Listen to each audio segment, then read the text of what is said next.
Bismillahirrahmanirrahim. Assalamualaikum warahmatullahi wabarakatuh. Perkenalkan, kami dari kelompok 4, saya Nurul Aziza beserta rekan saya Anissa Fadila Nasmi. Kami dari Prodi Perbankan Syariah, Fakultas Ekonomi dan Bisnis Islam UIN Arani di Banda Aceh. Di sini kami akan sharing terkait budget bahan mentah untuk menyelesaikan tugas mata kuliah anggaran oleh Bapak Ismuadi SE SPDI MSI. Apa itu budget bahan mentah? Nah, budget bahan mentah ini merupakan sebuah budget ataupun sebuah anggaran yang merencanakan terkait kebutuhan dan penggunaan bahan baku ataupun bahan mentah untuk proses produksi secara terperinci selama periode yang akan datang. Nah, di situ dibahas terkait kualitasnya, kuantitas, harga, dan juga waktu kapan barang tersebut, bahan baku tersebut akan dibeli. Nah, pada budget bahan mentah ini dikelompokkan menjadi dua. Yang pertama ada bahan mentah langsung dan yang kedua ada bahan mentah tak langsung. Bahan mentah langsung ini merupakan semua bahan baku yang merupakan bagian barang jadi yang dihasilkan. Jadi bahan baku langsung ini direncanakan dalam anggaran bahan baku. Dan yang kedua itu ada bahan mentah tak langsung. Ini merupakan bahan baku yang ikut berperan dalam proses produksi tetapi tidak secara langsung tampak pada barang jadi yang dihasilkan. Bahan baku tak langsung ini direncanakan dalam anggaran biaya overhead produk. Nah, contoh dari bahan mentah langsung ini misalkan tadinya produk yang dihasilkan itu meja ataupun kursi, berarti bahan mentah langsungnya ini merupakan kayu, sedangkan bahan mentah tak langsungnya ini merupakan cat ataupun paku. Selanjutnya ada tujuan dari penyusunan budget bahan mentah. Nah, tujuan dari penyusunan budget bahan mentah itu yang pertama untuk memperkirakan jumlah kebutuhan bahan baku langsung. Jadi tujuan kita buat anggaran tersebut untuk mengetahui berapa banyak kebutuhan bahan baku yang digunakan untuk proses produksi tersebut. Yang kedua itu untuk memperkirakan jumlah pembelian bahan baku langsung yang diperlukan. Berapa banyak sih jumlah pembelian bahan baku yang mesti kita beli untuk produksi barang jadi tersebut. Yang ketiga, sebagai dasar memperkirakan kebutuhan dana yang diperlukan untuk melaksanakan pembelian bahan baku langsung. Jadi kebutuhan dananya berapa untuk membuat bahan jadi seperti ini. Jadi diperlukannya penyusunan budget bahan mentah tersebut. Yang keempat itu sebagai dasar untuk penentuan harga pokok produksi yang memperkirakan komponen harga pokok pabrik karena penggunaan bahan baku langsung dalam proses produksi. Ya, dan yang kelima, tujuan dari penyusunan budget bahan mentah ini sebagai dasar untuk melaksanakan fungsi pengendalian bahan baku langsung. Jadi, fungsi pengendalian bahan baku tersebut untuk apa saja bahan baku tersebut diperlukan, untuk bagaimana saja di situ merupakan salah satu tujuan dari penyusunan budget bahan mentah tersebut. Nah, selanjutnya ada hal-hal yang perlu diperhatikan dalam penyusunan anggaran bahan mentah ini. Yang pertama, dalam penyusunan anggaran bahan baku ataupun bahan mentah itu hanya mengangkut tentang kualitas bahan baku. Berarti dalam penyusunannya itu hanya terkait kuantitas ataupun jumlah bahan baku tersebut. Yang kedua itu anggaran bahan baku dibuat untuk setiap jenis produk. Berarti setiap jenis produk pada anggaran bahan baku ini berbeda. Misalkan produk A itu anggarannya berbeda dan produk B juga anggarannya berbeda. Terus hal yang mesti diperhatikan yang ketiga itu dalam penyusunan anggaran bahan baku itu dibuat untuk satu periode anggaran tertentu. Berarti anggaran budget bahan mentah ini hanya boleh dibuat untuk satu periode saja. Berarti misalkan anggaran untuk periode 2021 berarti hanya berlaku pada 2021 ini, dan untuk periode 2022 nanti maka dibuat anggaran bahan baku langsung yang berbeda. Dan yang terakhir yang mesti diperhatikan dalam penyusunan anggaran bahan baku itu sebaiknya dibuat atas dasar pemakaian bahan baku yang sebenarnya untuk memudahkan pengendalian bahan baku. Berarti dalam penyusunannya itu harus benar-benar sesuai dengan jumlah pemakaian barang baku tersebut. Harganya harus sesuai, harga yang sebenarnya sesuai dengan harga barang baku tersebut berapa. Itu merupakan hal-hal yang perlu diperhatikan dalam penyusunan budget bahan baku ataupun budget bahan mentah. Nah, selanjutnya ada jenis-jenis bahan mentah. Nah, jenis-jenis bahan mentah ini ada 3. Yang pertama ada budget untuk kebutuhan bahan mentah, budget unit kebutuhan bahan mentah atau unit of direct material used budget. Yang kedua ada budget pembelian bahan mentah atau direct material purchases budget. Dan yang ketiga ada budget biaya bahan mentah atau cost of direct material budget. Untuk budget unit kebutuhan bahan mentah, ini dia merupakan sebuah perencanaan jumlah bahan baku yang dibutuhkan untuk keperluan produksi pada periode mendatang.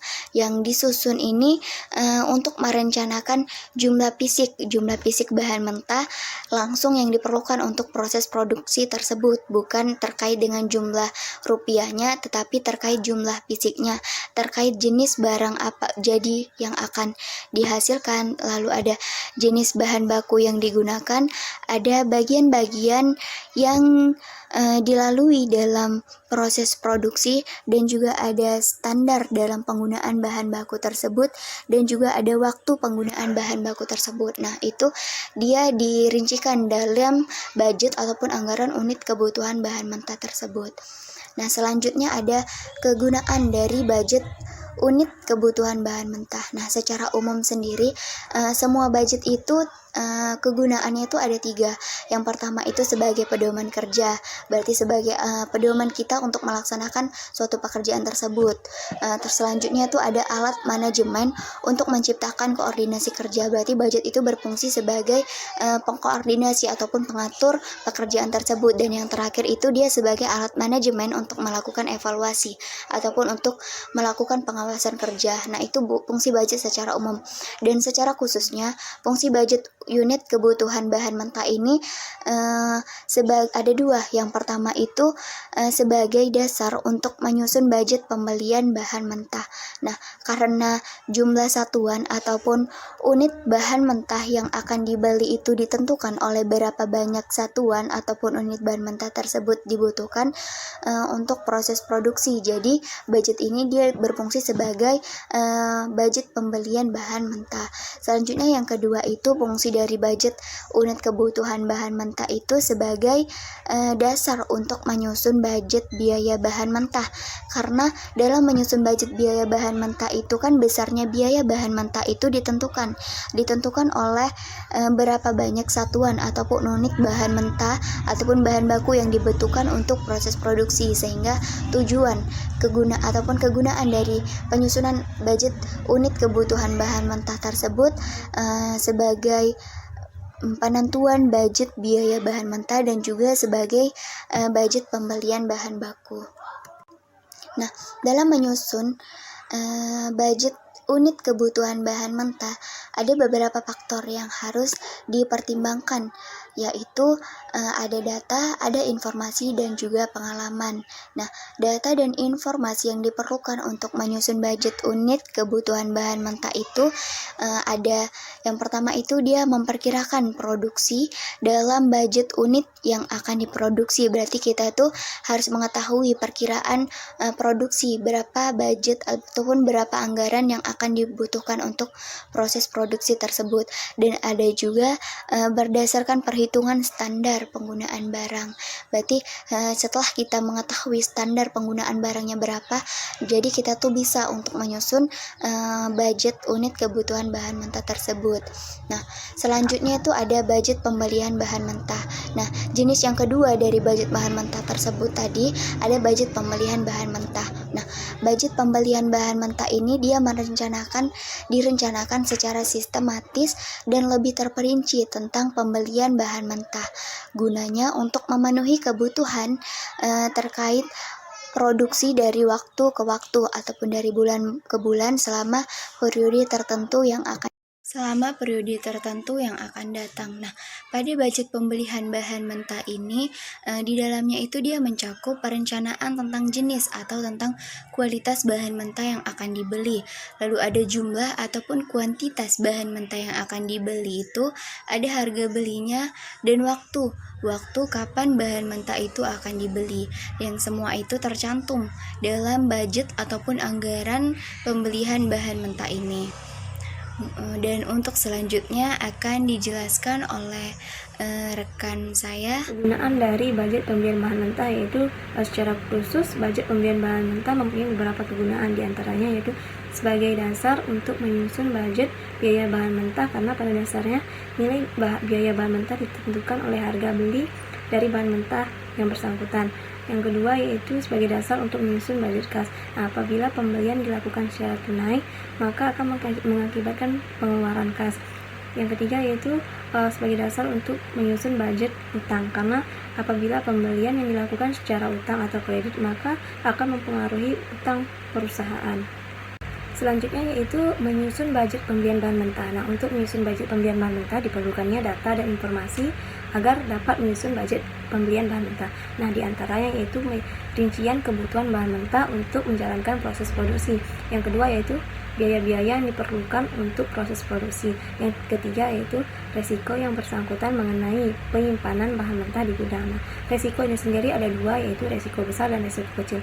Untuk resiko besar ini sendiri, bahan mentah yang tidak dapat bertahan terlalu lama sehingga tidak memungkinkan untuk menyimpan bahan mentah itu di dalam gudang terlalu lama. Sedangkan resiko kecil ini bahan mentah yang dapat bertahan cukup lama sehingga nantinya apabila bahan mentah itu tidak dapat dipakai lagi, resiko yang didapatkan perusahaan itu sangat kecil gitu. Yang ketiga itu fluktuasi harga beli bahan mentah. Nah, fluktuasi harga beli ini kan kita tidak mengetahui kapan harga itu naik dan turun, sehingga apabila harga belinya akan terus melonjak, ya kan, sebelum harga itu melonjak maka kita akan membeli bahan mentah itu sebanyak-banyaknya, dan apabila atau akan terus menurun, kita bisa membelinya sedikit demi sedikit. Selanjutnya itu tersedianya bahan mentah di pasar. Nah, apabila bahan mentah tersebut tersedia di pasar, memudahkan kita untuk proses produksi tanpa menunggu bahan mentah itu kapan sampainya atau tersedianya. Untuk tersedia bahan mentah ini ada yang memakai musim, sehingga pada saat musim tertentu kita harus menyetok atau menyimpan barang tersebut dalam gudang dan membelinya sebanyak-banyaknya. Selanjutnya itu tersedianya modal kerja. Nah, apabila perusahaan memiliki modal kerja yang cukup dan memungkinkan untuk membeli bahan mentah sebanyak-banyaknya dan menyimpannya dalam gudang, dan apabila modal kerja yang dimiliki sedikit, maka kita bisa meminimalisirkan bahan mentah apa saja yang perlu dibutuhkan saat itu, seperti itu.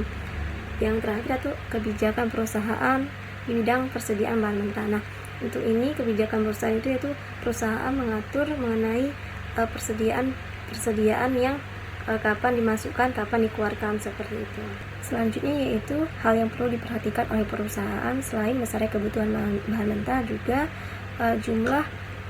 jumlah bahan mentah setiap kali dilakukannya pembelian. Nah, untuk meminimalisir hal tersebut yaitu melalui pembelian yang paling ekonomis, yaitu atau biasa disebut dengan economical order quantity atau EOQ, di mana EOQ sendiri mempertimbangkan dua jenis variabel, yaitu biaya pemesanan dan biaya penyimpanan. Untuk biaya pemesanan sendiri yaitu biaya yang dikeluarkan yang berhubungan dengan kegiatan pemesanan bahan mentah. Nah, biaya ini dapat berubah-ubah sesuai dengan frekuensi pemesanan.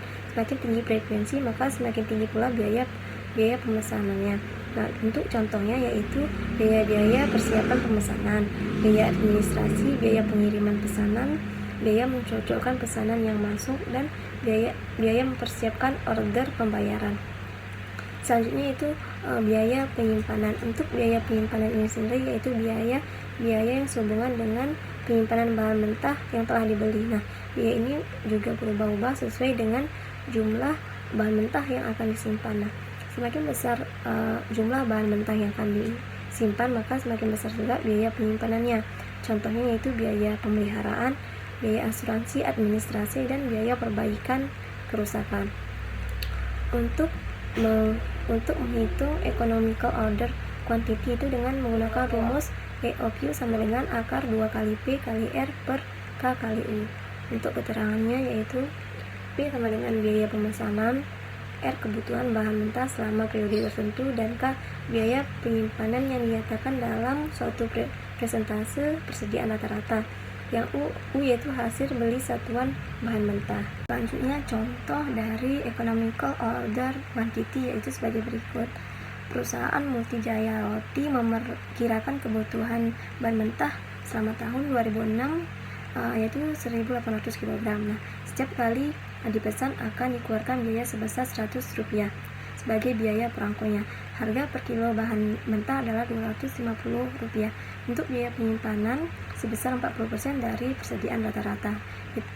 Hitunglah pembelian yang paling ekonomis. Nah, untuk menghitungnya itu kita dengan memasukkan rumus tadi yaitu EUQ akar 2 kali P kali R per K kali U. Nah, tinggal dimasukkan 2 kali 1.800 kali 100 per 40% dikali 250, maka hasilnya adalah 60 kg. Selanjutnya yaitu ada budget biaya bahan mentah. Nah, untuk budget biaya bahan mentah adalah budget yang merencanakan secara terperinci dan sistematis juga mengenai besarnya biaya bahan mentah yang diperlukan untuk produksi dari waktu ke waktu selama periode tertentu. Nah, di dalam budget biaya bahan mentah itu mencakup perencanaan tentang kualitas bahan mentah yang diolah, jumlah bahan mentah yang akan diolah, dan waktu atau kapan bahan mentah itu akan diolah dalam proses produksinya. Selanjutnya itu kegunaan budget biaya bahan mentah. Secara khusus, kegunaan budget biaya bahan mentah yaitu sebagai dasar untuk menyusun budget harga pokok produksi, budget upah tenaga kerja langsung, dan budget biaya pabrik tidak langsung. Selanjutnya yaitu menyusun budget biaya bahan mentah. Untuk menyusun budget biaya bahan mentah pada dasarnya budget biaya bahan mentah adalah nilai rupiah dari jumlah satuan atau unit bahan mentah yang dibutuhkan untuk proses produksi, sehingga jumlah satuan bahan mentah yang dibutuhkan dapat diketahui dari budget unit kebutuhan bahan mentah yang dibahas pada slide sebelumnya. Nah, sedangkan harga belinya dapat diketahui dari budget pembelian bahan mentah. Untuk menyusun budget biaya bahan mentah diperlukannya data dan informasi agar dapat menyusun secara akurat, terperinci, dan jelas. Nah, di antara data dan informasi yang diperlukan yaitu rincian mengenai kebutuhan bahan mentah untuk proses produksi. Yang kedua yaitu rincian mengenai pembelian bahan mentah dari waktu ke waktu. Yang ketiga yaitu menggunakan metode akuntansi dalam pembukuannya. Untuk metode yang digunakan perusahaan yaitu menggunakan 3 metode, yaitu metode FIFO, LIFO, dan average. Untuk metode FIFO sendiri yaitu first in first out. Nah, yang mana bahan mentah yang dibeli lebih awal maka akan diolah lebih awal juga. Nah, untuk metode last in first out yaitu bahan mentah yang dibeli di akhir maka akan diolah di awal untuk proses produksi. Nah, sedangkan metode average yaitu metode yang nilai bahan mentahnya merupakan atau berdasarkan pada rata-rata nilai bahan mentah yang dilakukan sebelumnya atau yang dibeli sebelumnya dari sejak awal pembelian hingga akhir dari pembelian tersebut.